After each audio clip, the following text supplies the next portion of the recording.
I, 18F, had been dating Zeke, 19M, for 3 years. We met during my sophomore year when he was a junior. It was at a football game. I was there supporting my friend who was a cheerleader, and Zeke was the star quarterback. He seemed different from the typical popular athlete. He was sweet, opened doors for me, and actually listened when I talked about my interests in art and photography. Our relationship started amazing. Zeke would drive me to school, we'd study together, and he'd come to all my art shows even though he didn't understand much about art. His family welcomed me too. His mom, Rebecca, 45F, always invited me for Sunday dinners and taught me to cook Zeke's favorite meals. His dad, Robert, 47M, is a prominent local businessman who loves talking about how family values made America great. The clothing issues started small, so small I barely noticed at first. 6 months into our relationship, I wore a sundress to a school picnic. Zeke seemed off all day. Later he said he didn't like how other guys were looking at me. I thought it was sweet that he was protective. When he suggested I wear something less revealing next time, I agreed because I wanted to make him happy. Things escalated gradually. He'd make comments about my shorts being too short or my tops being too low cut. If I wore something he didn't approve of, he'd give me his jacket or sweater to cover up. His mom, Rebecca, would praise him for taking care of my modesty and tell me how lucky I was to have such a caring boyfriend. Zeke's sister, Amy, 22F, used to live at home but moved across the country for college 3 years ago. She visits maybe once a year and always seems tense around their parents. I remember one Christmas dinner where she showed up in a dress that Rebecca deemed inappropriate. There was a huge fight, and Amy left early. Zeke sided with his parents and said Amy was being disrespectful. My best friend Lisa, 18F, noticed the control issues before I did. She pointed out how I stopped wearing my favorite clothes and started dressing more conservatively. I brushed her off, saying I just matured and my style changed naturally. But Lisa kept bringing up more examples, how I always text Zeke pictures of my outfits before going anywhere without him, how I pack different clothes when visiting my cousins because Zeke won't see me anyway. Last week was my 18th birthday. Zeke had an away game in another state, so I planned a small party at my house. Lisa helped me get ready and convinced me to wear this black dress I bought months ago but never had the courage to wear. It wasn't even that revealing, it hit just above my knees and had thin straps. But it was fitted and made me feel beautiful for the first time in ages. The party was small, just 15 friends including a few guys from our friend group who I've known since middle school. We played board games, had cake, and just hung out in my backyard. Lisa took some pictures and posted them on her Instagram story. Looking back, I knew deep down Zeke might see them, but part of me wanted to feel normal for once. About an hour into the party, Zeke called. He started casual, asking about the party and my birthday wishes. Then his voice changed. He brought up the dress, saying he saw it on Lisa's story. I tried explaining it wasn't that short, but he cut me off. He said I knew exactly how he felt about dresses like that and suggested I should put on a jacket.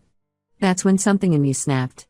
I told him the world doesn't revolve around him and it's just a dress. He shot back saying I looked like a stripper and was probably enjoying all the attention from other guys. In 3 years, he'd never spoken to me like that. The argument was brief because I wanted to get back to my friends and he had team commitments, but his words kept echoing in my head. 2 things are really bothering me. First, I purposely chose to wear this dress when Zeke was away because I knew he wouldn't approve. Was that deceptive of me? Second, Zeke later found out through someone's social media that there were guys at the party. He hadn't known that before and it made him even angrier. Yesterday, Rebecca called me. She said I should be more considerate of Zeke's feelings and that proper girls don't wear revealing clothes around other men when they're in a relationship. She brought up Amy as an example of what happens when girls don't respect family values, alone and struggling in a big city, although Amy actually has a successful career in tech. Zeke's coming back tomorrow and we've barely spoken except for occasional cold texts. My friends are divided. Lisa and a few others think this controlling behavior is a huge red flag and will only get worse. They pointed out how I've changed over the years, becoming quieter and always checking with Zeke before making any decisions. But some friends think I should have respected Zeke's wishes since I knew how he felt. They say relationships require compromise and if this is his only flaw, I should work with it. My parents noticed the changes in my wardrobe too, but they never said anything because Zeke is otherwise respectful and comes from a good family. I keep looking at that dress hanging in my closet. For one night, I felt like myself again, the girl who used to confidently wear what she wanted before every clothing choice became a source of anxiety. But now I'm wondering if I'm the asshole for deliberately wearing something I knew Zeke wouldn't approve of just because he wasn't around to see it. Am I wrong for wanting to dress how I want? Should I have been more considerate of his feelings since I know how he feels about certain clothes? I honestly don't know anymore. Update 1: Things got much worse after Zeke returned from his game. For the first 3 days, he barely spoke to me at school. He'd walk past my locker without stopping, something he'd never done before. When I tried sitting with him at lunch, he made excuses about needing to discuss game strategies with his teammates. The tension finally broke last Friday. I was at his house for our usual movie night, though it didn't feel usual at all. His mom kept making pointed comments about modesty and respect, while his dad talked about how girls these days have lost their moral compass. I tried to focus on the movie, but Zeke kept checking his phone and sighing loudly. During a bathroom break, I came back to find Zeke going through my phone. Before I could say anything, he turned the screen towards me. It showed pictures from my birthday party that Lisa had sent me. He started obsessing over one photo where I was standing next to Tom, 19M, my friend since middle school. In the picture, Tom and I were just standing with a group, but Zeke zoomed in on how Tom's arm was suspiciously close to my waist. It wasn't even touching me. Zeke began bringing up ancient history, like how Tom had a crush on me in 9th grade before I even knew Zeke existed. He conveniently ignored the fact that Tom has been happily dating Emma, 18F, for the past 2 years. The whole thing was absurd. Tom and Emma are one of those disgustingly cute couples who post monthly anniversary updates on Instagram. The situation exploded when Zeke kept scrolling and found messages between Tom and me from 8th grade. Just normal 13-year-old stuff about homework and middle school drama, but Zeke completely lost it. He threw my phone across the room, screaming about how I'd been lying to him our entire relationship. The phone hit their family photo wall, knocking down a frame. His mom Rebecca rushed in, but instead of being concerned about Zeke's behavior, she started lecturing me. She brought up the dress incident again, saying this was exactly what she worried would happen. She talked about how she'd tried so hard to guide me toward being a proper girlfriend, but I was determined to humiliate her son. All while my phone lay there with a cracked screen, and Zeke stood breathing heavily like he might throw something else. I grabbed my phone and left in tears. Zeke's sister Amy called me later that night. Apparently, Rebecca had called her complaining about how I was corrupting Zeke. Amy told me something I never knew: she moved across the country not just for college, but to escape their controlling behavior. Their dad used to check her phone every night and had a tracker app installed. If she wore anything they deemed inappropriate, they'd ground her and threaten to pull her college fund. The next day, Zeke started love-bombing me with texts. He apologized for throwing my phone but said he only acted that way because he loves me so much. He sent me links to phone repair shops, offering to pay for the damage. But mixed in with the apologies were demands. He wants me to cut contact with Tom and any other male friends to prove my commitment to our relationship. His dad Robert called my parents for a family meeting to discuss the situation. He spoke about how Zeke and I have been together for so long, how we shouldn't throw away 3 years over a small disagreement about appropriate boundaries. My mom seemed swayed by his arguments about young love and how all couples face challenges. But my dad, who's usually quiet about my relationship, looked worried the whole time. Lisa showed me more messages from Amy later. Apparently, Zeke used to defend Amy when their parents were too controlling, but he gradually started adopting their behavior. Amy said he went from being her protective little brother to another person policing her life. She warned that Zeke is turning into their dad, starting with controlling clothes, then friends, then every aspect of life. Zeke keeps switching between apologizing and making demands.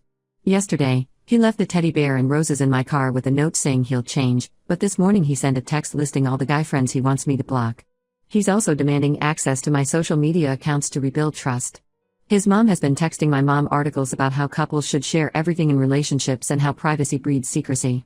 She even suggested I change my college plans to follow Zeke to his college next year, saying long-distance relationships lead to temptation. I haven't officially ended things yet. Part of me remembers the sweet guy who used to bring me soup when I was sick and wrote me poems on our anniversaries. But when I look at my cracked phone screen or think about his hands throwing it, I feel scared. Not just of his anger, but of becoming the quiet, controlled person he and his family want me to be. Lisa and my other close friends are practically begging me to end it. They say they miss the old me, the one who laughed loudly and didn't check her phone every 5 minutes to report her location. Even Tom and Emma, who used to double date with us, say they've been worried about Zeke's behavior for months but didn't know how to bring it up. I'm not sure what I'm going to do, but I know I can't keep living like this, walking on eggshells and second-guessing every decision. The dress incident was just the trigger that exposed much deeper issues. Update 2: I discovered something that turned my whole world upside down. After my last update, I was still trying to process Zeke's controlling behavior when Emma, Tom's girlfriend, reached out to me. She was crying on the phone, saying she had something important to show me. We met at a local coffee shop, and she showed me her phone. She had screenshots of conversations between Zeke and a girl named Rachel, 18F, from his team's cheerleading squad. The messages went back months, all during his away games. At first, I couldn't believe what I was reading. There were pictures of them together at parties, messages about their hookups, and worst of all, conversations about me. Zeke complained to Rachel about how I dressed too conservatively and how it embarrasses him in front of his teammates. He called me his prude girlfriend and joked about how he had me wrapped around his finger. There were messages where he bragged about making me change clothes or cancel plans with friends. Rachel would laugh along, sending him selfies in revealing outfits and calling me pathetic. The hypocrisy hit me hard. All those times he shamed me about my clothes, made me feel guilty about talking to male friends. He was pursuing someone who dressed exactly how he told me not to. There were even messages from the night of my birthday party. While he was calling me a stripper for wearing a knee-length dress, he was sending flirty texts to Rachel about her cheerleading uniform. I confronted Zeke with the screenshots. His reaction was even worse than I expected. Instead of denying it or apologizing, he tried to blame me. He said if I had been more fun and understanding of his needs, he wouldn't have had to look elsewhere.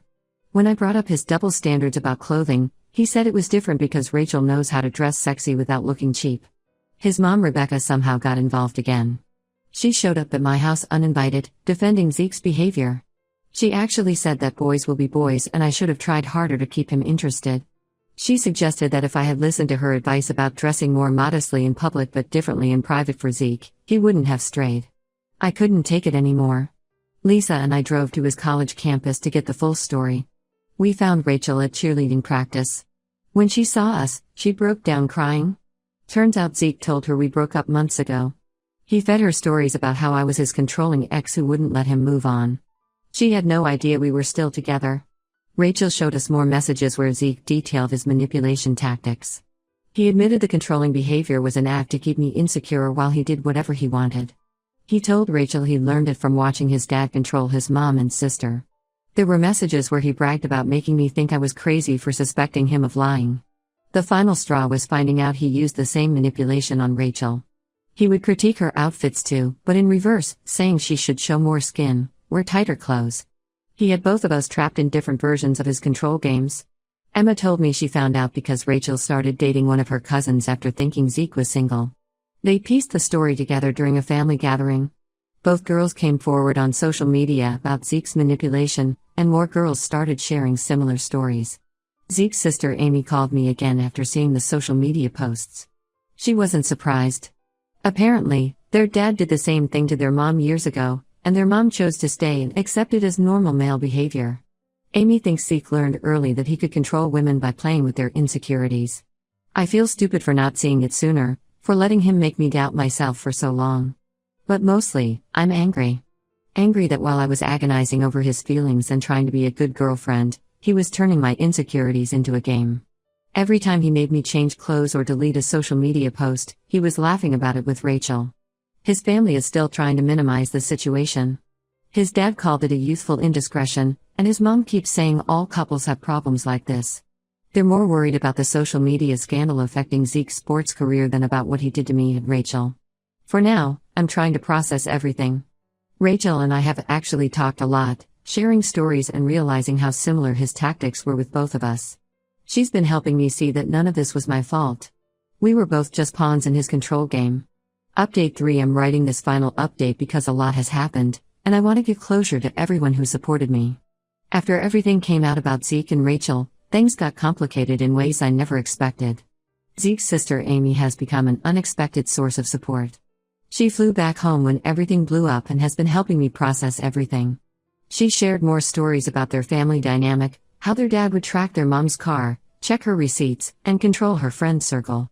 Amy said watching me go through the same pattern with Zeke was like seeing history repeat itself. Zeke didn't take the breakup well. He started showing up at my house every morning before school. When my parents threatened to call the police, he switched to sending his friends to talk sense into me. His mom Rebecca tried different tactics, first guilt-tripping, then threats about how I was ruining Zeke's future sports career with these false allegations. Things got worse at college. Zeke started spreading rumors that I had been cheating on him with Tom all along. Some people actually believed him, especially his teammates. But then something unexpected happened. Rachel and Emma both stood up for me. They shared screenshots of Zeke's messages in our college's social media groups.